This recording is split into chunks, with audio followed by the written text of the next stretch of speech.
Assalamualaikum warahmatullahi wabarakatuh.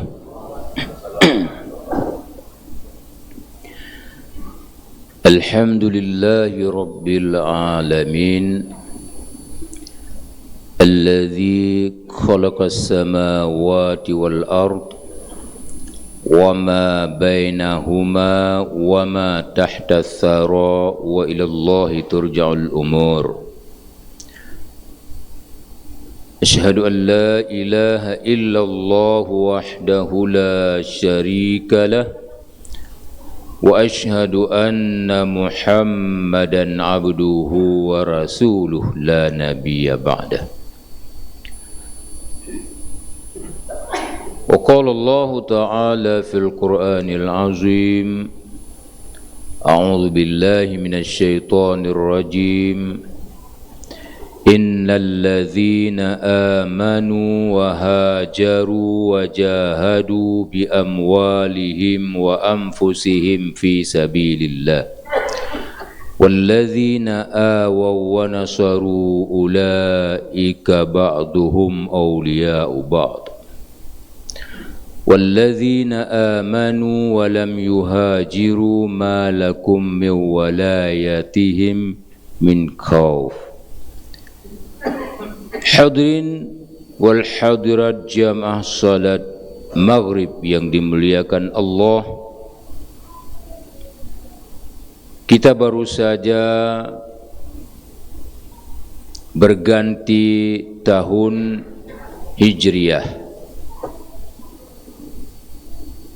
yang terkenal dengan tahun Islam.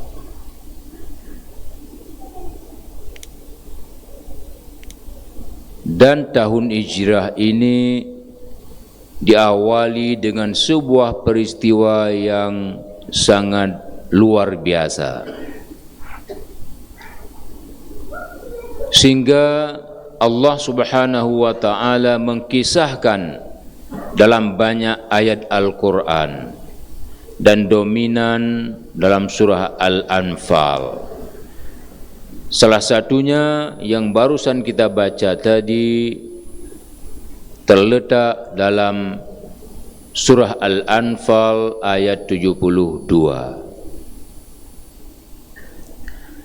terkait dengan bagaimana Rasulullah sallallahu alaihi wasallam dan para sahabat as-sabiqul awwalin berpindah tempat dari Makkah ke Yasrib. Itu sebuah peristiwa yang berhadapan antara kehidupan dan kematian. Karena Rasulullah sallallahu alaihi wasallam tidak bisa lagi berdakwah di Makkah, mau dibunuh oleh orang kafir Quraisy. Lalu beliau atas perintah Allah Subhanahu wa taala meninggalkan kota Makkah, berhijrah ke Yasrib, yang kemudian Nabi mengganti nama dengan Madinah. Nabi punya strategi dalam hijrah ini. Sebelum Nabi berhijrah yang kemudian terkenal dengan hijrah kubra, Nabi sudah duluan mengajak para sahabat sebahagian demi sebahagian berpindah, berhijrah dari Makkah ke Yasrib. Malah lebih awal, setelah terjadi perjanjian Aqabah pertama, Nabi sudah utuskan Mus'ab bin Umair untuk mengembangkan Islam di Yasrib dan mengajak suku-suku di Yasrib masuk Islam dan mengajar sebahagian yang sudah berbaiat baik di baiat Aqabah pertama maupun baiat Aqabah kedua. Jadi Mus'ab bin Umair ini merupakan duta besar Islam pertama yang diutuskan oleh Rasulullah sallallahu alaihi wasallam pada masa sebelum hijrah atau setelah terjadi perjanjian Aqabah pertama. Perjanjian Aqabah pertama itu diikuti oleh belasan orang yang ingin berjumpa dengan Rasulullah sallallahu alaihi wasallam dan berikrar ingin bersama Nabi, mengikuti ajaran Nabi. Mereka terdiri dari suku Aus dan Khazraj dari Yasrib. Bersama mereka ketika balik ke Yasrib, Nabi mengirim Mus'ab bin Umair untuk menemani mereka, mengarahkan mereka, membimbing mereka, sehingga ditemani oleh kepala suku Mus'ab bin Umair berjaya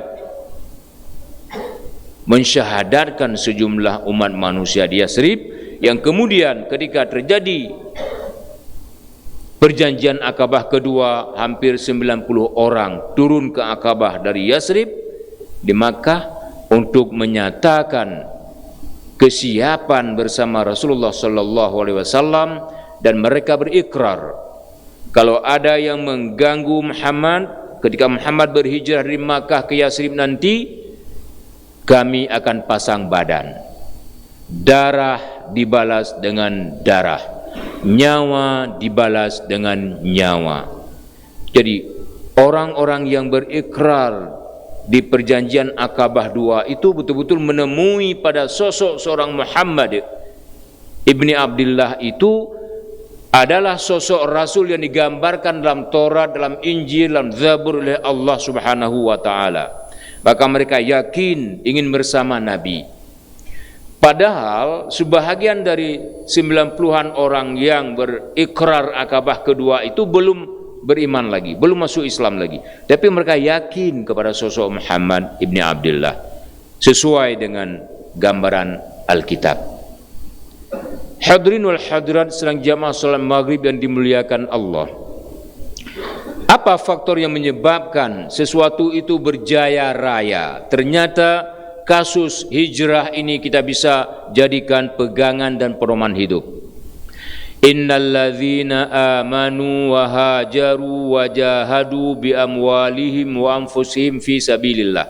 Poin pertama adalah orang-orang beriman, innalladzina amanu, dan orang-orang yang berhijrah, wa hajaru, dan orang-orang yang berjihad, wa jahadu bi amwalihim wa anfusihim fi sabilillah. Orang beriman yang berhijrah, yang berjihad pada jalan Allah itu dengan jiwa raga, bi anfusihim, dan dengan harta benda yang dimiliki, bi amwalihim.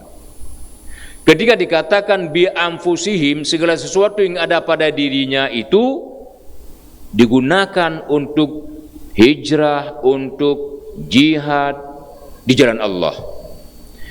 Kita tidak punya harta, tapi kita punya jiwa, kita punya pikiran, kita punya pengetahuan, kita punya pengalaman.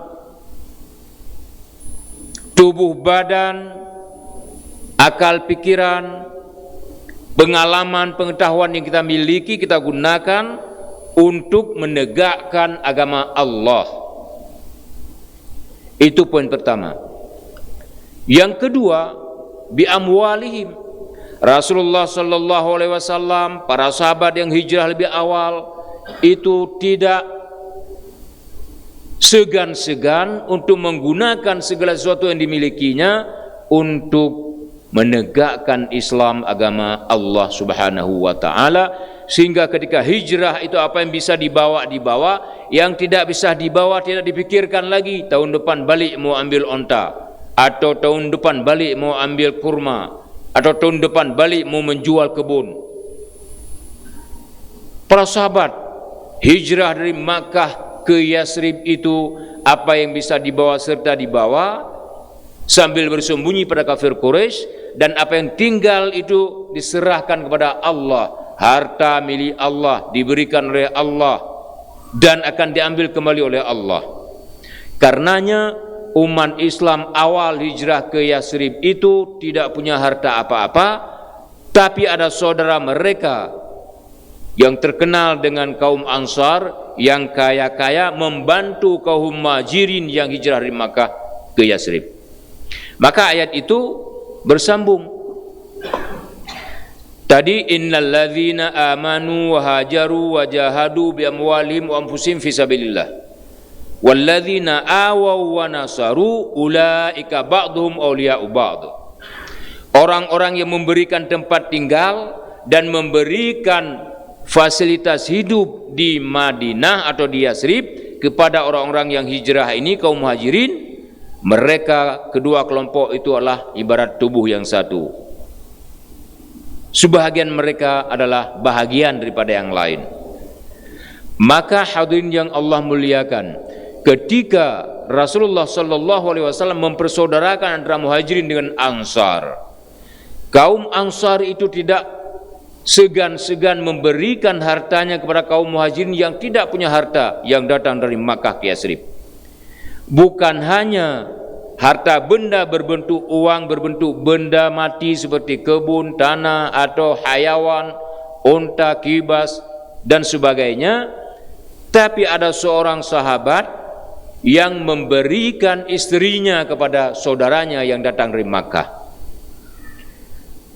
Sa'ad ibnu Waqi' dari kalangan Ansar melihat Abdurrahman bin Auf dalam keadaan termenung hari-hari. Sa'ad berjumpa dengan Abdurrahman dan berdialog. Apa gerangan yang membuat Abdurrahman bin Auf hari-hari termenung? Abdurrahman awalnya mengelak tidak mau bicara yang sebenarnya. Ketika dikorek pelan-pelan oleh Sa'ad ibnu Waqi', ternyata Abdurrahman sangat teringat kepada keluarga yang ada di Makkah yang tidak bisa dibawa serta untuk hijrah ke Yasrib. Kalau bahasa orang kita, teringat sekali kepada anak-anak.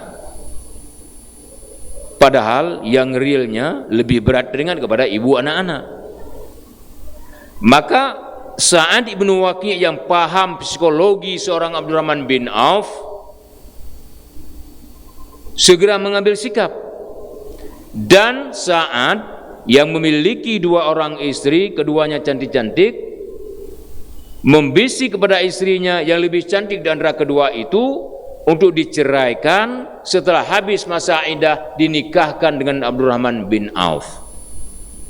Lalu keduanya datang berjumpa dengan Rasulullah sallallahu alaihi wasallam, "Ya Rasulullah, saya punya istri yang satu sudah saya ceraikan dan saya sudah nikahkan dengan Abdurrahman bin Auf." Apa jawab Nabi? "I'linun nikah walau bidufuf."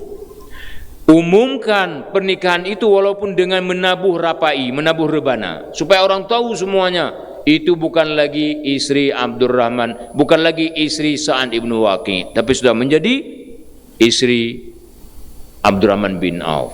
Dari situlah sunnah walimatul urus itu bermula, sehingga setiap ada orang yang menikah diadakan walimatul urus sebagai maklumat kepada orang ramai. Kalau pemuda itu nanti jumpa di pasar Aceh jalan berpegangan dengan seorang perempuan, oh dia baru menikah kemarin, sudah walimatul urus, sudah walimatul urus, sudah buat kenduri resepsi perkawinan.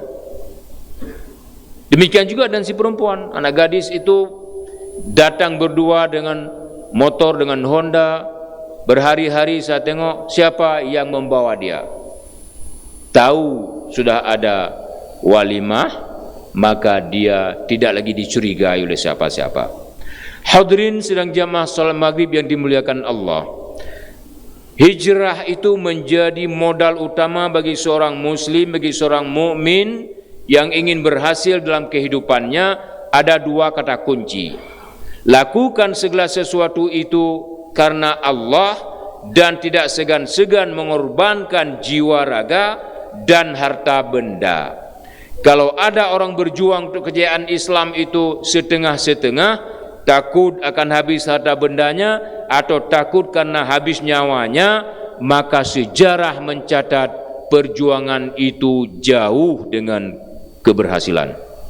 Dan para ulama tafsir menafsirkan ayat tadi itu, salah satu keberhasilan perjuangan Islam sehingga tersebar ke seluruh dunia adalah karena adanya sosok-sosok pengikut Rasulullah sallallahu alaihi wasallam yang siap mengorbankan harta benda dan jiwa sekalian untuk kemenangan Islam, untuk kejayaan Islam, meskipun dia menjadi papa. Dalam kalangan perempuan, istri tercinta Rasulullah sallallahu alaihi wasallam, Khadijah Al-Kubra. Khadijah memiliki 2/3 kekayaan di negeri Makkah. Kalau dikumpulkan semua kekayaan yang ada di negeri Makkah, 2/3 itu kekayaan Khadijah. Ketika Khadijah sudah menikah dengan Rasulullah sallallahu alaihi wasallam, perlahan-lahan harta itu diambil dan berkurang sehingga habis total. Ketika Khadijah mau berakhir hayatnya, suatu hari Nabi pulang dari sebuah usaha dakwah, capek penat, merebahkan diri di atas paha Khadijah. Lalu Khadijah menggosok-gosok kepala Nabi, seraya tiba-tiba air mata Khadijah meleleh dan mengena pipi Nabi. Sehingga ketika itu Nabi sedang tidur, terkejut dan berucap, "Wahai Khadijah, kenapa engkau bersedih hati? Apakah engkau sedih karena harta bendamu yang 2/3 kekayaan Makkah ini sudah habis aku gunakan untuk jalan Allah?" Khadijah menjawab, "Wahai Rasulullah, istri suamiku yang aku cintai, aku tidak pernah sedih karena harta yang berakhir, tapi aku memikirkan perjuangan dakwahmu belum selesai. Seandainya aku duluan mati nanti, engkau masih bergerak berdakwah untuk menjayakan Islam agama Allah ini, lalu engkau berhadapan dengan sebuah sungai yang tiada jembatan. Maka kalau engkau bisa menggali kuburanku, ambillah tulang belulangku, jadikanlah jembatan untuk engkau bisa melanjutkan berdakwah menyelamatkan agama Allah ini. Tiada apa lagi, 2/3 kekayaan negeri Makkah milik Khadijah habis semuanya untuk perjuangan Islam, masih teringat di ujung hayatnya. Kalau masih bisa engkau menggali tulang berulangku, jadikanlah dia sebagai jembatan untuk kejayaan agama Allah." Utsman bin Affan umpamanya, dalam perang Badar, perang pertama yang dipertaruhkan dan orang-orang menganalisa tidak mungkin umat Islam menang, tidak mungkin Rasulullah sallallahu alaihi wasallam menang, karena 313 orang umat Islam berhadapan dengan 1000 lebih kafir Quraisy. Utsman bin Affan dalam satu riwayat 90 ekor untanya dijual untuk digunakan uang untuk keperluan perang Badar. Begitulah para sahabat, berjiwa raga, berharta benda, semuanya dikerahkan untuk kejayaan Islam, untuk eksistensi Islam, untuk kemajuan Islam. Tidak pernah ragu dan tidak pernah menyesal ketika hartanya berakhir, malah jiwa raganya berakhir. Itulah puncak hijrahnya Rasulullah sallallahu alaihi wasallam, sehingga Islam ada bersama kita hari ini.